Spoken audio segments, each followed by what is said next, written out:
para caleg juga harus memahami bahwa pertempuran di dalam pemilu itu sangat bebas, full body contact lah kira-kira. Jadi adu kuat itu bukan hanya soal gagasannya, tapi kekuatan konsolidasinya, kekuatan door to door-nya, masifikasinya kayak apa, sekaligus fulus lagi ya. Fulusnya tidak ada ya mampus. Mafi fulus mampus. Ngompol.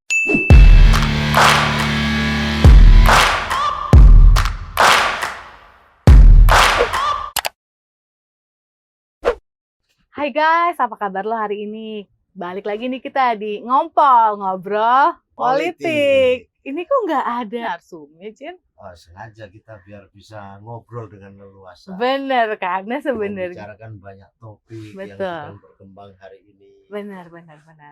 Tapi mungkin untuk yang belum tahu, sebenarnya kan host kita yang satu ini kan sekjen juga ya. Sekjen Partai Perindo.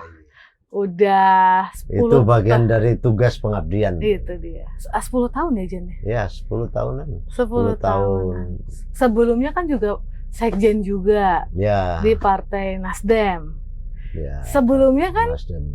Sebelumnya malah ketua umum ya, Jen ya? Nah, sekjen juga di Partai Matahari Bangsa. Jadi, tapi itu bukannya sekjen yang buat ya partainya, Partai Matahari Bangsa itu? Iya, betul. Tapi kan waktu itu ya itu baru belajar berpolitik ya. Jadi PMB itu partai yang digagas oleh anak-anak muda yang penuh dengan idealisme, tidak bersandar pada kekuatan materi, tetapi lebih pada kekuatan jaringan, lebih mengedepankan pada gagasan. Ya intinya ingin berbuat baik kepada bangsa ini. Nah waktu itu ya lolos ketika seluruh tahapan verifikasi, pencalekan segala macam kita ikut bertarung. Tetapi ya kita kembali kepada sistem politik yang sangat terbuka seperti ini. Ya idealisme saja itu tidak cukup memang. Jadi ya demokrasi menjadi high cost itu ya memang karena sebuah sistem. Nah sistem itu yang membuat tatanan yang seharusnya demokrasi itu mengarah kepada perbaikan, demokrasi itu lebih membawa ke sisi kemakmuran, itu menjadi terhenti karena seleksi kepimpinan, seleksi legislatif itu tidak bersandarkan pada kekuatan moral, track record, kapasitas, tapi akhirnya bersandar kepada siapa yang punya duit. Jadi itulah akhirnya hampir semua partai politik hari ini ya, kalau mencari caleg itu ya siapa yang punya duit. Kalau nggak punya duit ya nggak usah nyalek. Nggak usah nyalek, atau setidak-tidaknya bacaan di hasil pemilu nanti akan kelihatan bahwa ya caleg tersebut pasti akan mengalami kesulitan bersaing dengan yang punya uang. Tapi Jen, yang menarik itu yang berarti kan sekjen dari Partai Matahari Bangsa, Partai Nasdem, Partai Perindo. Iya. Di Partai Perindo kan berarti 2 kali meloloskan untuk verifikasi gitu ya. Di Partai Nasdem juga sekjen waktu itu kan yang Partai Matahari Bangsa juga. Berarti itu sekjen tuh spesialis banget ya. Berarti bagi yang mau bikin partai kalau lulus verifikasi. Boleh, kita buka konsultan aja kalau gitu. Siapa yang mau bikin partai politik boleh datang ke kita. Kita bikin. Karena kan banyak ya. Bukan banyak, maksudnya kan ada ya partai yang berkali-kali nggak lulus verifikasi gitu. Bener nggak? Memang nggak sederhana bikin partai itu. Karena kan nggak cukup hanya sekedar membuat SK kan, tetapi bagaimana memaintain, bagaimana memberikan doktrin, bagaimana menggerakkan mereka harus benar-benar berjuang, itu perlu waktu. Perlu waktu, perlu tenaga, perlu pikiran ya, agar mereka juga tetap konsisten terhadap arah perjuangan partai yang sedang direncanakan. Jadi kalau misalkan hanya sekedar membentuk, habis itu tidak ada sesuatu yang diberikan, bukan dalam artian duit ya, ya pasti mereka akan bubar di tengah jalan. Jadi bubar di tengah jalan itu ya itu akibat dari ketidaktahuan atau ketidakmampuan dari pengurus pusatnya. Dan memang saya lihat banyak sekali orang melakukan apa ya euforia lah di dalam bikin partai setelah pemilu, tapi tidak ada sesuatu yang harus diperjuangkan dan tidak ada kekuatan jaringan yang militan, ya pasti dia akan ngos-ngosan di tengah jalan. Dan kalau udah masuk verifikasi pasti bertumbangan. Ya buat saya gampang, tapi mungkin buat yang lainnya terasa sulit. Tuh guys, buat dia gampang loh guys. Buat saya gampang. Berarti tapi setuju Jen dengan multi partai, kayak semua bisa bikin partai, dan dengan spesialis seperti sekjen kan bikin partai jadi mudah aja gitu loh verifikasi. Ya politik itu kan soal pengalaman ya. Orang punya duit segudang bikin partai belum tentu jadi juga. Kan banyak juga tokoh-tokoh para ya orang yang kita sebut sebagai miliarder yang uangnya sudah nggak berseri bikin partai juga banyak yang tumbang gitu. Tapi ada yang memang karena dibangun dengan kekuatan tertentu partai itu bisa jadi. Modal tidak terlalu banyak, tapi intinya ya perlu pengalaman, perlu seni, perlu keuletan. Nah, di situ menurut saya bagian dari kunci sebuah keberhasilan seseorang itu dapat mengantarkan partai politik tersebut sampai menuju pemilu. Menuju pemilu ya. Kalau menuju pemilu sih kita udah hormat lah ya sama ya, soal sekjen. Memenangkan lah itu. Nah, kalau memenangkan itu Jen, berarti kan sekarang Partai Matahari Bangsa udah nggak ada ya? Ya secara badan hukum masih, tapi kalau eksistensinya nggak ada. Tapi satu saat kalau itu dihidupkan oleh pengurus yang ada hari ini, ya bisa. Oh masih bisa gitu ya? Masih bisa. Kalau Partai Nasdem kita tahu masih sekarang berkibar, bahkan mengusung presiden, capres, capres gitu. Nah, Partai Perindo nih Jen, kita kan udah kemarin kita belum bisa sampai Senayan, tapi kita sudah di DPRD sudah banyak ya. DPRD. Berarti ini kalau pemenangan ini kan berbeda dengan lulus verifikasi. Apa sih yang paling penting dalam pemenangan, Jen? Ya, dalam konteks demokrasi yang sudah sangat terbuka seperti saat ini, persaingan itu sesuatu yang tak terhindarkan. Jadi persaingan itu ada persaingan internal, ada persaingan eksternal. Internal sesama partai, sesama caleg di dalam di dapil itu sendiri ya. Iya, betul. Itu aja udah sikut-sikutan, udah saling berebut pengaruh. Caleg harus menggandeng struktur, harus mempunyai relawan dan segala macam. Sementara di eksternal, caleg-caleg itu juga berhadapan dengan partai-partai yang sudah kawakan di dalam politik ya. Bagaimana Golkar, bagaimana PDI, bagaimana partai-partai besar yang ada di Senayan itu, mereka kan juga udah punya incumbent kan.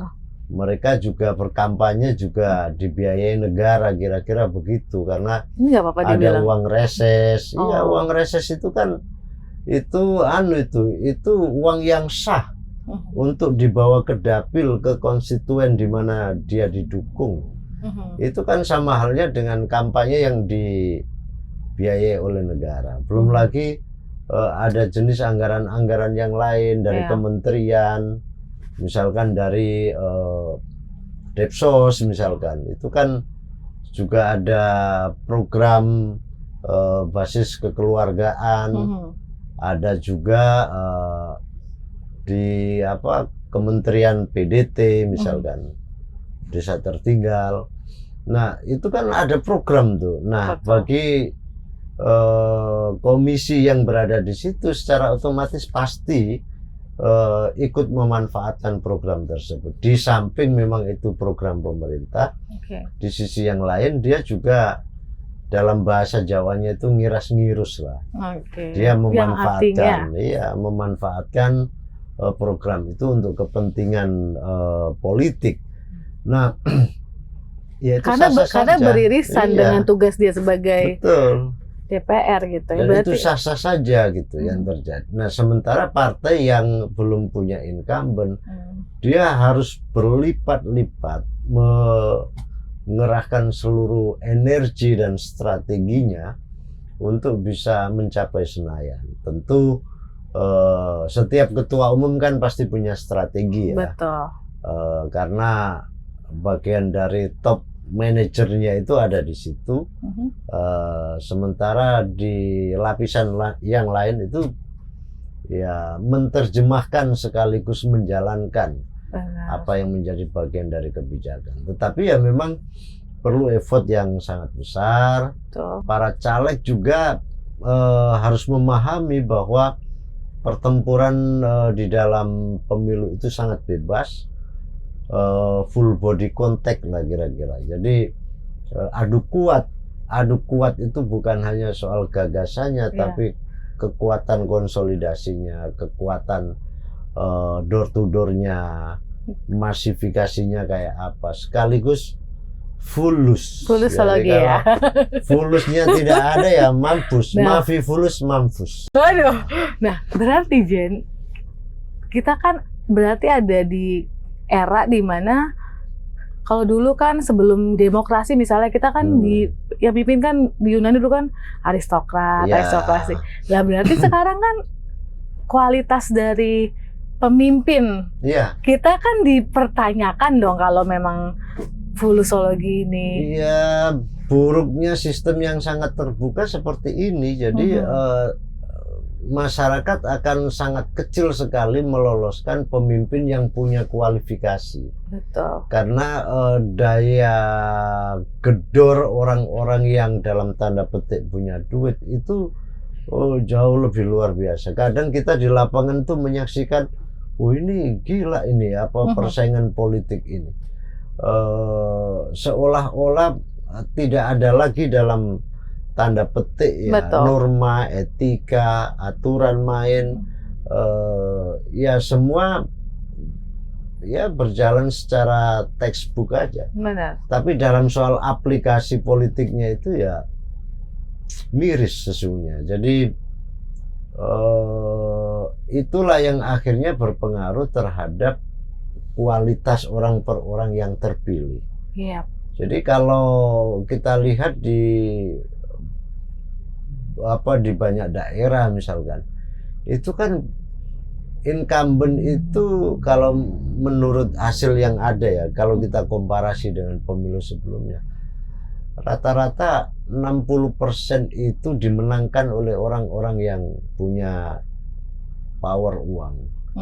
Jadi buat mereka-mereka yang hanya modal berbasis kekeluargaan, basis organisasi, basis intelektualitas ya akan sangat minim sekali. Gampang dikalahkan walaupun ada yang menang. Benar. Yang paling miris ini loh Jen. Jadi kan misalnya di dapil gitu, kita kan ngelihat ya yang ini sambil diminum ya. Oh silakan. Ini kayaknya menarik nih. Itu dia. Di dapil misalnya kita kan ngelihat ya Jen ya, gimana kita mau memperbaiki ini gitu, negara, bangsa ya. Kalau calon pemimpin-pemimpinnya itu kan mereka juga nggak tahu nih, caleg kan misalnya istrinya koruptor atau mantan koruptor gitu, tapi kan dengan kekuatan uangnya mereka betul lebih mungkin menang ketimbang yang baik-baik aja tapi nggak punya uang sama sekali gitu kan. Jadi gimana? Kita kembali ke sistem tertutup.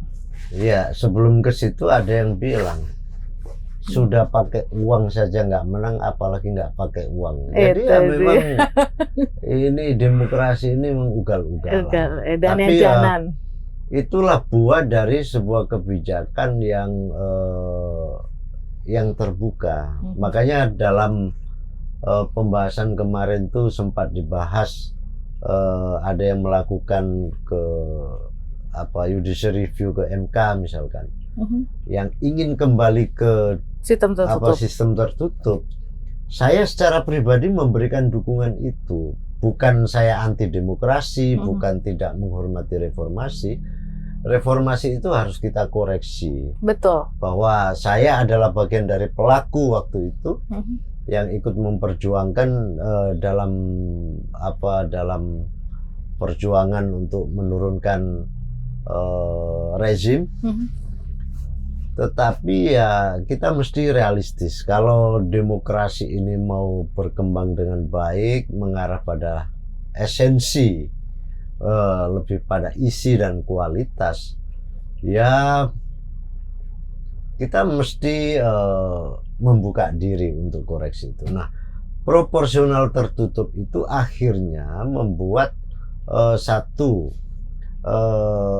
aktivis politik itu mempunyai ruang yang cukup baik dengan sistem tertutup ini. Karena apa? Karena satu sisi kaderisasi di partai itu akan semakin jalan, dan dengan adanya sistem tertutup itu ruang buat para kader itu sangat terbuka, sangat terbuka lebar, karena partai akhirnya memilih siapa yang berkualitas, bukan pada isi tasnya. Nah, kalau orang pengusaha oleh ini, oleh itu yang lebih mengedepankan pada materi, pasti menjadi nomor yang kesekian. Betul. Bukan lagi menjadi penentu atas keberhasilan setiap pemilu, karena sistemnya udah tertutup. Nah, di sisi lain juga partai punya otoritas untuk mengatur, karena dengan sistem yang sangat terbuka ini, saya juga merasakan gitu bahwa tidak semua anggota legislatif itu bisa diatur dengan mudah oleh partai, karena dia udah merasa bahwa dia jadi karena uang dia sendiri, atas dirinya, maka ya kira-kira ya partai yang butuh saya. Jadi menjadi kebalik-balik logikanya. Tapi kalau sistemnya tertutup nggak bisa lagi, nggak bisa macam-macam. You menyimpang dari aturan partai, you melanggar norma, susila dan segala macam yang terkait dengan kemasyarakatan, you PAW ganti. Itu betul. Bisa. Jadi kita mengembalikan kualitas demokrasi. Kita. Belum lagi artis-artis yang banyak masalah, misalnya banyak kalau yang berprestasi sih nggak apa-apa, kadang-kadang yang banyak masalah. Iya, jadi partai harus mengakomodir mereka supaya dapat vote getter gitu kira-kira ya, Jen ya. Iya, jadi akhirnya kan karena ini sistemnya sudah kayak begini, udah terbuka, maka siapapun yang bisa bawa suara, mau artis, mau apa, akhirnya kan semua ada di dalam. Tidak berbasis, tidak mengedepankan pada aspek kualifikasi, kualitas. Tetapi lebih pada siapa yang lebih banyak pengikut. Makanya di era yang serba digital ini kan partai-partai itu juga pasti men-tracking ini TikToker terkenal ini berapa followernya. Benar. Kayak Instagram juga begitu. Ini berapa ini followernya? Kalau banyak, wah ini boleh nih, kira-kira begitu. Jadi tanpa dia mengetahui tentang bagaimana mengatur negara gitu, kira-kira kan? Jadi pemahaman ke situnya ternegasikan oleh follower. Jadi harus dipahami bahwa pada akhirnya bicara kualitas itu bukan menjadi sebuah prasyarat utama. Ini yang miris gitu. Nah, kalau dan cara untuk kita bisa keluar dari sistem ini adalah sebenarnya kembali ke tertutup ya, Jen. Ya, tertutup itu menjadi suatu alternatif.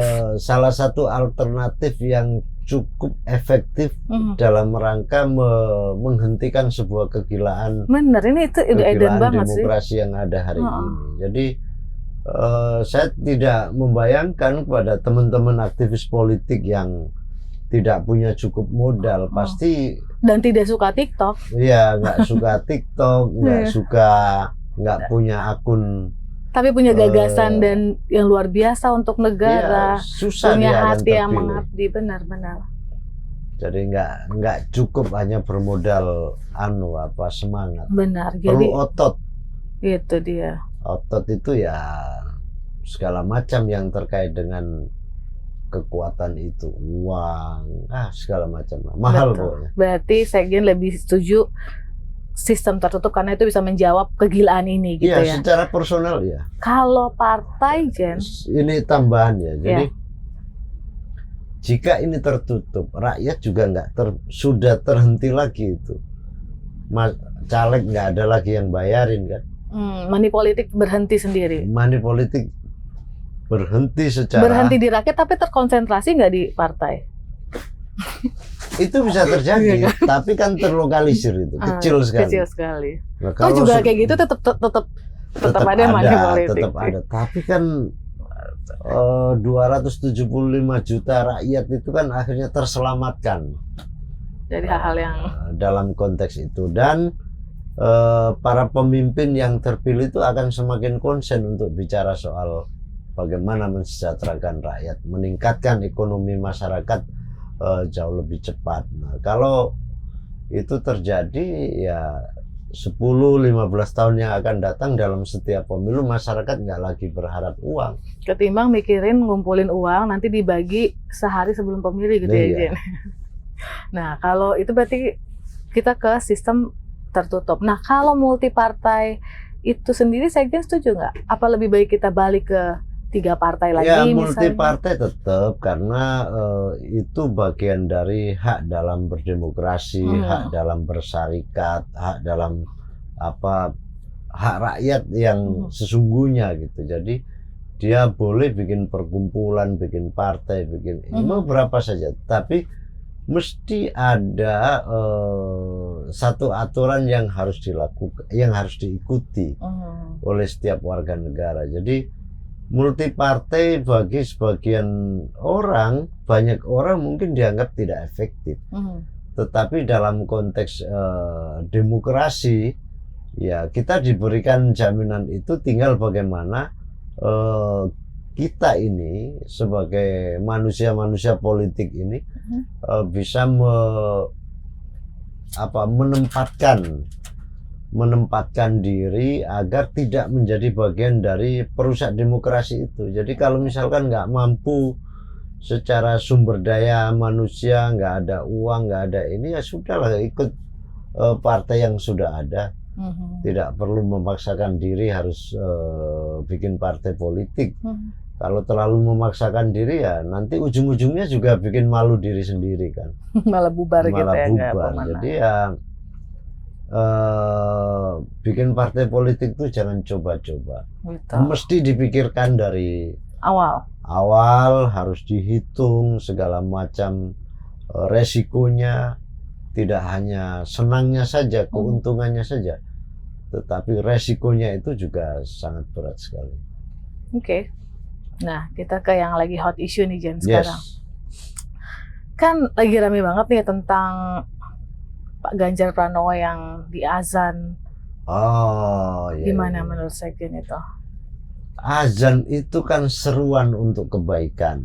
Betul. Azan itu ya bukan bagian dari politik identitas. Ya itu memang sebuah syariat yang harus dilakukan oleh umat muslim setiap memasuki waktu sholat kan. Nah, bahwa sekarang dunia semakin modern. Kalau dulu zaman Rasulullah itu kan ya ada Bilal yang tidak divideokan. Nah, sekarang kan karena eranya sudah serba sangat maju begini, ya karena azan itu ada durasi waktunya 2-3 menit, ya agar masyarakat itu juga teredukasi, karena fungsi televisi itu juga mengedukasi, ya pasti pemilik televisinya itu melakukan kreativitas di situ. Dan memilih figur Pak Ganjar dalam konteks ini udah sangat tepat karena Mas Ganjar itu kan hari ini tidak lagi menjadi pejabat kan, gubernur juga udah selesai. Artinya sebagai public figure yes, tetapi statusnya sebagai rakyat biasa. Nah dalam konteks ini rakyat perlu disuguhin nih orang-orang yang berkualitas untuk dijadikan sebagai bagian dari contoh untuk berbuat baik. Betul. Mengajak kepada kebaikan, dan azan itu mengajak. Ya. Pesan-pesannya jelas sekali, mengajak sholat, menuju kebahagiaan, dan dengan sholat itu akan mendapatkan kebahagiaan yang secara langsung diberikan oleh Allah Subhanahu wa Ta'ala. Nah tentu karena ada figur di situ ya, biar masyarakat juga tahu bahwa itu ada Pak Ganjar ngajak sholat kita semua segala macam, ya oke aja, nggak ada masalah. Jadi kalau ada isu yang sangat kontroversi, ini bagian dari politisasi agama, politik identitas, itu ngaco itu. Ngaco ya. Ngaco. Walaupun kan sebenarnya kan memang Pak Ganjar Muslim dan Pak Ganjar sholat, jadi sebenarnya kan nggak ada masalah juga ya. Nggak ada soal. Itu kan memperlihatkan aktivitas saja gitu sebenarnya. Kenapa mesti dipermasalahkan gitu kan? Ya apa sih bedanya Mas Kecuali Ganjar? Mas Ganjar bukan Muslim dan nggak pernah sholat, itu masalah. Itu baru pencitraan. Kalau ini kan memang. Ya beliau tokoh Muslim yang taat kok. Patut jadi contoh kan. Benar. Sebagai pemimpin. Dan daripada nanti kan suka tuh ya yang pemilu lalu digosipin inilah itulah gitu, masuk ke politik identitas, adrun. Jadi maksudnya sebelum diserang ya kenapa nggak dilihatin aja aktivitasnya gitu kan ya? Iya itu kan bagian dari misi dalam konteks menyerukan sebuah kebaikan. Bukan misi untuk memperkenalkan kepada publik, nggak ada hubungannya. Mas Ganjar itu sudah sangat dikenal oleh publik kok, sebagai gubernur 2 kali periode, sebagai anggota dewan. Ya masyarakat juga pasti tahu itu. Benar. Siapa Ganjar Pranowo. Nah dalam konteks ini sih menurut saya masyarakat teredukasi, masyarakat diberikan sajian yang cukup baik, yang harapannya kan yang malas-malas sholat itu jadi sholat lah, jadi sholat gitu loh. Karena sholat itu kata Islam itu kan bisa mencegah perbuatan yang mungkar, yang tidak baik. Jadi dengan sholat itu seseorang yang mau berbuat salah itu tidak lagi terjadi karena dia terhubung dengan Tuhannya. Jadi menurut saya ini sangat positif, sangat positif. Nah, kecuali kalau Debbie tiba-tiba wudhu, tiba-tiba ikut sholat di situ, pencitraan masuk dalam itu penyalahguna karena tidak sesuai kan? Tidak sesuai. Biasa. Kecuali kalau dalam kebutuhan mau main sinetron nggak apa-apa. Nah, kalau main sinetron ya beda.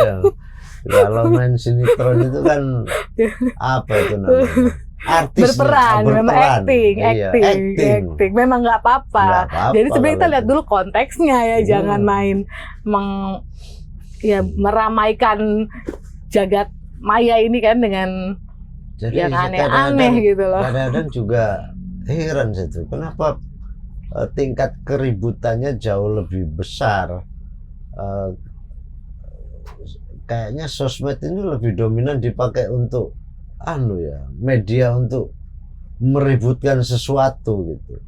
Kalau nggak ribut nggak rame, padahal banyak nilai positif yang mestinya dipakai di sosmed itu untuk berbuat kebaikan. Lebih seru soalnya, Jen. Lebih seru yang gitu kan. Sekarang kan di medsos itu kan mereka nggak mau ngeliat isinya gitu. Yang penting tuh komen yang 5 detik, 10 detik gitu loh. Jadi kan itu banyak salah paham gitu. Dan nggak mau tahu juga. Itu berbahaya. Iya, itu berbahaya banget. Itu berbahaya. Apalagi di politisir gini ya, di tahun-tahun politik ini nih bahaya banget. Gitu. Ya, ini memang ini akhirnya kan sosmed itu juga menjadi bagian dari lahan dakwah ya, lahan untuk mengajak kebaikan. Juga seseorang itu bisa terjerumus dalam sesuatu yang tidak baik kalau dia terpengaruh oleh komentar, oleh masukan, oleh pembicaraan yang sekiranya itu merugikan pihak-pihak tertentu. Jadi ya saya sih berharap memasuki era era demokrasi sudah menjelang pemilu begini ya, masing-masing pihak harus bisa membuat suasana itu menjadi kondusif lah. Jadi ya yang ribut itu gagasannya, jangan pada jangan pada ini ramenya, jangan pada keramaian yang tidak penting gitu. Benar-benar. Oke guys. Tuh, udah banyak loh ini kita ngobrol ya. Terus makanannya juga udah datang. Jadi kita sudahi dulu. Terima kasih. Kita nanti akan mencari figur. Kita akan lanjut tokoh lain. Tapi ini keren loh gagasan Sekjen untuk kembali ke tertutup. Terus himbauan untuk menjaga medsos, jangan gaduh. Tapi nggak ada juntrungannya, tapi gaduh di gagasan, dan apalagi yang tentang caleg-caleg berfulus dan nggak ada isinya ini ya. Mudah-mudahan ya masyarakat bisa kita berkontribusi untuk itu. Itu dia. Oke guys, sampai ketemu lagi. Sampai ketemu. Bye guys.